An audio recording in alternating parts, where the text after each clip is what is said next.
गेल्या 2 दिवसापासून जी काही मीडियाच्या माध्यमातून माझी बदनामी चाललेली आहे, पक्षाच्या माध्यमातून, मीडियाच्या माध्यमातून, ती कुठेतरी थांबली पाहिजे, वरिष्ठांनी थांबवली पाहिजे की विधान परिषदेचे मतदान जे काही आम्हाला ठरवून दिलेले मतदान, कोणत्या उमेदवाराला कोणत्या सदस्यांनी मतदान करायचं, त्यावेळेस काँग्रेसचे 7 मतदान हे मिलिंद नार्वेकरांना करायचे आणि उर्वरित मतदान जयंत पाटील साहेबांना करायचे शकाबाच्या.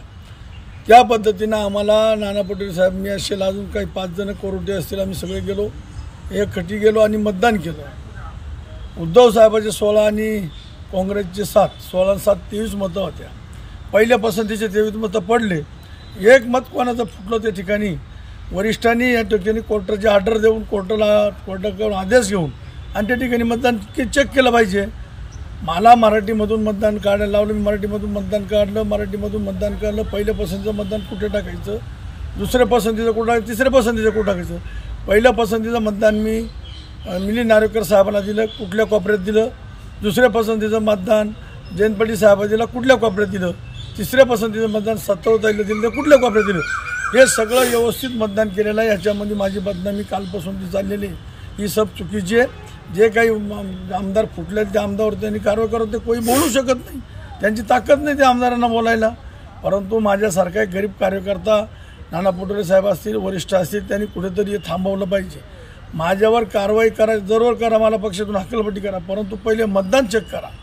माझं मतदान मराठीतून आहे, मराठीतून मतदान आहे. माझी मदतीची पहिली पसंती ही मिलिंद नार्वेकर साहेबांना आहे, दुसरी पसंती जयंत पाटील साहेबांना, तिसरी पसंती ही सत्तावताईला आहे. याच्यामध्ये कुठं निशाण्या पद्धतीनं त्यांना जे काही पल्ल्यानं माझ्याकडून मतदान करून घेतलेलं आहे ते मतदान त्यांच्याकडे आहे.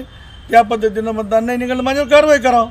परंतु कुठेतरी बदनामी एखाद्या गरीब कार्यकर्त्याची करायची आणि जे वरिष्ठ चांगले आमदार फुटले त्यांना कुठेही बोलायचं नाही.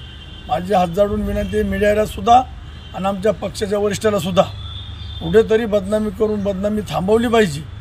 याला फोन कर, त्याला फोन कर आणि खोसकर फुटला. तुम्हाला जर फुटला असेल तर तुम्ही चेक करा, मग माझ्यावर कारवाई करा. कारण नसताना माझी बदनामी थांबवा, हीच माझी कळकळीची विनंती आहे. आणि पक्षाला सुद्धा विनंती आहे, मीडियाला पण विनंती आहे.